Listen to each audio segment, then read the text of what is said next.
Hello friends, कैसे हैं आप सब लोग। आई होप आप सब लोग बहुत बढ़िया होंगे। मैं के आर एजुकेशन पर सभी का स्वागत करता हूं। दोस्तों, यूपीएससी यानी यूनिफाइड पेंशन स्कीम और 8 पे कमीशन के रिगार्डिंग लोकसभा और राज्यसभा में काफ़ी सारे सवाल जवाब किए गए हैं। यूपीएस में ग्रेजुएटी को लेकर काफ़ी सारे सवाल किए गए हैं। 8 पे कमीशन का गठन कब होगा, और इसके अलावा भी 8 पे कमीशन के रिगार्डिंग काफ़ी सारे सवाल जवाब किए गए हैं, और क्या क्या सवाल किए गए हैं और सरकार ने उनका क्या क्या रिप्लाई यहाँ पे दिया, उन सबके रिगार्डिंग बात करने वाले। एकदम ऑफिशियल अपडेट है और लेटेस्ट अपडेट है।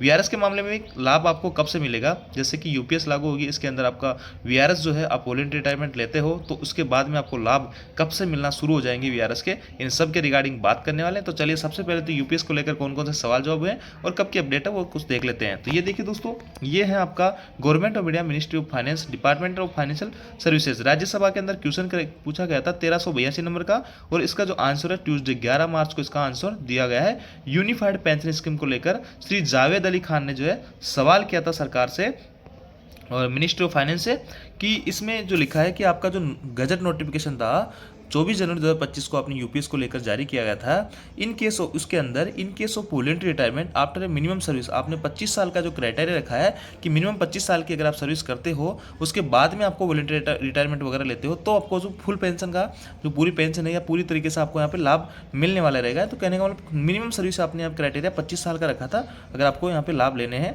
Qualifying service assured pay out, यानी अश्योर्ड जो पे आउट है will be commission from the date of which the employee would have sufficient, यानी जब एम्प्लॉय यहाँ पे उस का जो एम्प्लॉय का जो पे आउट रहेगा, अश्योर्ड पे आउट रहेगा, वो उस एम्प्लॉय को कब मिलेगा। द एम्प्लॉय वुड है जब एम्प्लॉय का जो है यहाँ पे tenure if he had continued in service, ये नहीं कह रहे हैं कि वो सर्विस रहते हुए जब उसका टेन्योर पूरा हो जाता। कहने का मतलब सीधी सीधी बात यहाँ समझिए, मान लो किसी भाई के यहाँ पे 30 साल की नौकरी है ना, और वो 25 साल के यहाँ पे सर्विस कर लेता है और उसके बाद में वो वीआरएस लेना चाह रहा है, यानी उसकी 5 साल की भी नौकरी बची हुई है ना। तो यहाँ पे सरकार जो है जो उसको लाभ देनी जाएगी, तो क्या उसको वॉलंटरी रिटायरमेंट जब लेगा 25 साल के बाद, उस सेम डे तुरंत जो है तुरंत बाद में उसका शुरू किया जाएगा, या फिर उसकी जो रिटायरमेंट उम्र जो है 60 साल की जो एक्चुअल उसकी उम्र है उसके बाद यहाँ पे शुरू किया जाएगा। अगर ये 60 साल की उम्र में उसका जो है एक्चुअल जब उसकी रिटायरमेंट डेट थी उस दिन से उसका एश्योर्ड पे आउट वगैरह उसको पेमेंट वगैरह दिया जाएगा, तो ये जो है इसका क्या ब्यौरा है, इसका क्या औचित्य है। ये पहला सवाल है, बहुत शानदार सवाल किया गया था।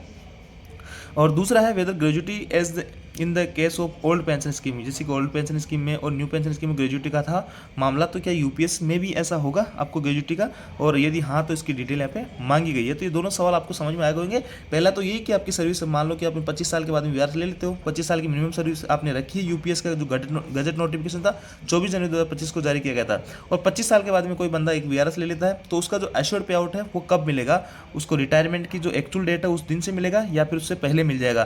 तो देखिए यहाँ पे जो minister of state for finance है श्री पंकज चौधरी ने इसका रिप्लाई किया है कि unified pension scheme UPS has been introduce vide notification, यानी इस नोटिफिकेशन के तहत इसको इंट्रोड्यूस किया गया है। एक ऑप्शन रहेगा आपका एनपीएस के तहत ही एक ऑप्शन दिया गया है एम्प्लॉय को, for the employee of central government employee who are covered under NPS, जो एनपीएस के अंदर कवर है उनको ये मौका दिया गया है।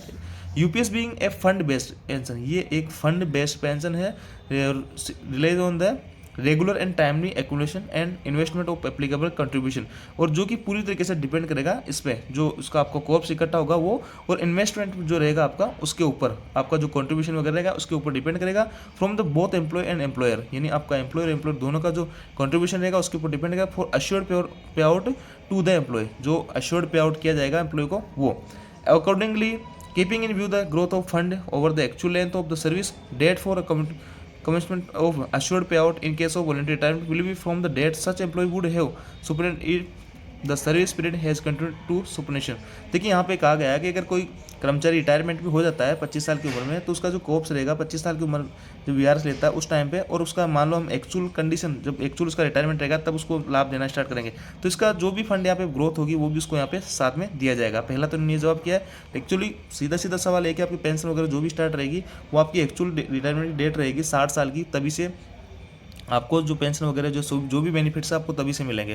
तो ये एक चीज़ आपको क्लियरली समझ में आ गई होगी कि आप चाहे कितना ही पहले आप रिटायरमेंट ले लेंगे यहाँ पे 25 साल की 26 साल की, और उसके बाद में आपकी जितनी सर्विस हो जाएगी वो पूरी सर्विस का टाइम पीरियड कंप्लीट होने के बाद में, खत्म होने के बाद में ही आपको वहाँ पे पेंशन वगैरह जो भी चीज़ें हैं आपको उसका लाभ दिया जाएगा।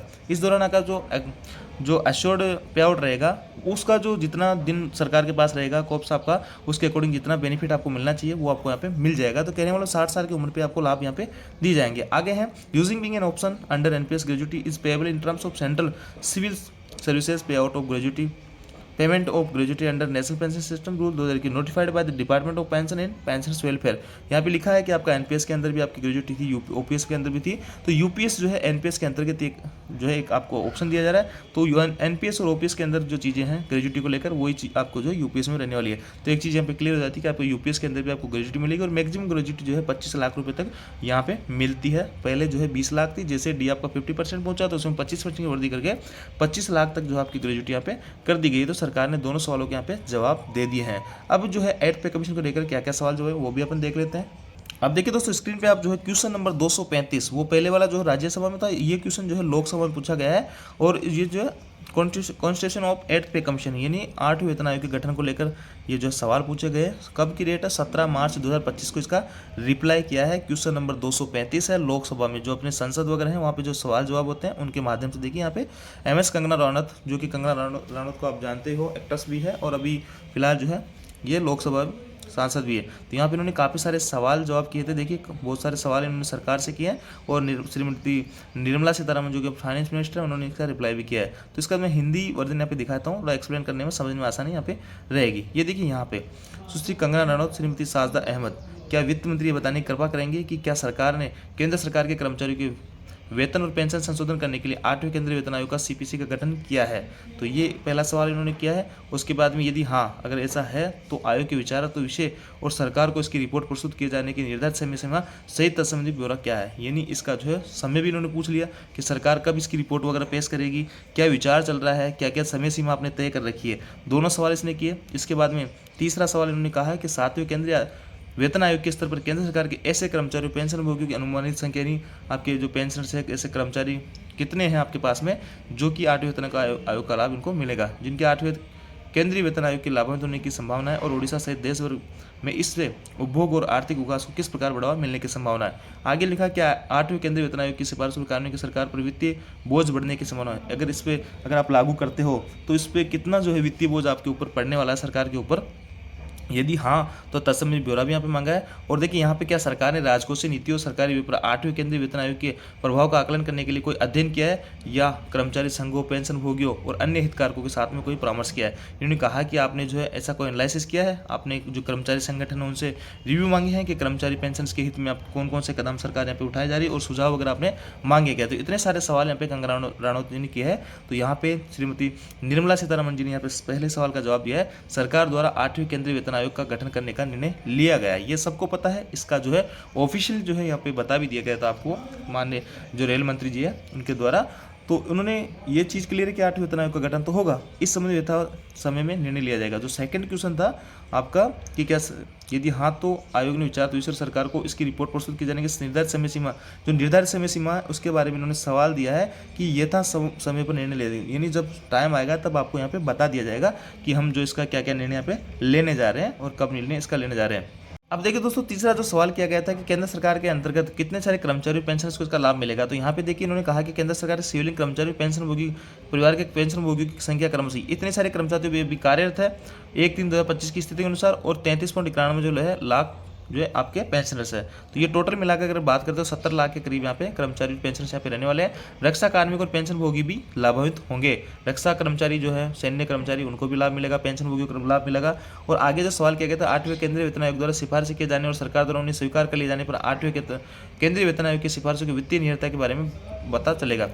जो सेकंड यहाँ पे कंगना रनौत ने सवाल किया था कि अगर आप 8वें वेतन आयोग लाते हो तो इससे सरकार पे कितना वित्तीय जो है भार यहाँ पे पड़ेगा। तो यहाँ पे जवाब दिया है कि अभी हमने किसकी सिफारिशें लागू नहीं की है, सरकार द्वारा इनकी जो सिफारिशें रहेगी उसको सरकार के द्वारा स्वीकार किया जाएगा। उसके बाद में पता चलेगा कि कितना जो है वित्तीय भार यहाँ पे सरकार के ऊपर पड़ रहा है। तो अभी कहना जो है ये बहुत मुश्किल है। बाद में जब सारी कुछ चीज़ें यहाँ पे अप्रूव हो जाएगी उसके बाद में हम आपको बताएंगे कितना वित्तीय यहाँ पे निहित रहेगा ना। आगे लिखा गया है विचार तो विषय पर रक्षा मंत्रालय। हाँ उन्होंने नेक्स्ट सवाल किया था कि किन किन से आपने जो है ये सुझाव मांगे हैं। तो इन्होंने सरकार का कहना है, निर्मला सीतारमण जी ने कहा है कि विचार तो विषय पर रक्षा मंत्रालय से हमने मांग लिया, गृह मंत्रालय से, कार्मिक एवं प्रशिक्षण विभाग से, राज्यों सहित प्रमुख स्टेक होल्डरों से इनपुट मांगे गए हैं। 8वें केंद्रीय वेतन आयोग द्वारा सिफारिशें किए जाने और सरकार द्वारा उन्हें स्वीकार किए जाने के बाद ही 8वें केंद्रीय वेतन आयोग के प्रभाव का मूल्यांकन किया जा सकता है। तो इन्होंने देखिए सुझाव तो वास्तव में मांगे हैं, कई सारे लेटरों भी मैंने आपको वीडियो बना के बताया है, रक्षा मंत्रालय से मांग लिया, रेलवे की जो AIRF है, NFI जो भी यूनियन है उनसे भी, कर्मचारी संगठन वगैरह उनसे भी इन्होंने जो है सुझाव मांग लिए। तो जो सुझाव जो कर्मचारी के हितों में रहे उन्होंने लिख के दे दिए, लेकिन फाइनल जो रहेगा सरकार के ऊपर डिपेंड करेगा, सरकार उन पर किन किन जो सुझाव पे अप्रूवल यहाँ पे देती है। तो इनका भी यही कहना है कि सरकार जो है सभी से हमें जो है सुझाव मांग लिए, लेकिन अंतिम जो डिसीजन सरकार का रहने वाला है और सरकार द्वारा उन्हें स्वीकार कर लिए जाने के बाद ही 8वें केंद्रीय वेतन आयोग के जो है अच्छे से यहाँ पे प्रभाव का मूल्यांकन किया जा सकता है। तो इतने सारे सवाल जवाब किए हुए हैं, इसमें कहीं भी जो है डेट नहीं बताई गई है कि कब जो है इसका गठन किया जाएगा। बाकी इसका अनाउंसमेंट तो हो चुका है और ये जरूर लागू भी होगा 1 जनवरी 2026 से। और देखिए अभी हाल ही में जो पूर्व वित्त सचिव उन्होंने कहा था कि पिछली बार 2 साल का यहाँ पे समय लगा था, तो उस हिसाब से अगर 2 साल का समय लगा 2027-28 तक आपको 8th CPC का लाभ मिलना जो है यहाँ पे पॉसिबल होगा। लेकिन दोस्तों अभी डिजिटलाइजेशन का जमाना है, तो इतना समय पिछले टाइम जितना समय लगा था इतना समय नहीं लगेगा। कभी भी जो है इसका बहुत कम समय में आप लोगों के सामने 8 पे कमीशन की रिपोर्ट या इसके गठन को लेकर बहुत सारी अपडेट निकल के आएगी और 1 जनवरी 2026 से आप लोगों के लिए वेतन में संशोधन होगा और वेतन और आपके पेंशन वगैरह आपकी बड़ी आप लोगों को मिलने लग जाएगी। अगर उसमें देरी होती है तो आपको एरियर सहित आपको इसका भुगतान कर दिया जाएगा। तो ये थी दोस्तों जानकारी, आयोग जानकारी आपको अच्छी लगी, वीडियो लाइक दोस्तों के साथ जरूर करें। इन PDF को लेने के लिए आप हमारा टेलीग्राम ग्रुप ज्वाइन कर सकते हैं, जिसका लिंक डिस्क्रिप्शन दिया है, वहाँ से जाकर आप ज्वाइन कीजिए। वहाँ पे मैं इनको सवाल जवाब इनको यहाँ पर डाल दूंगा। Thank you.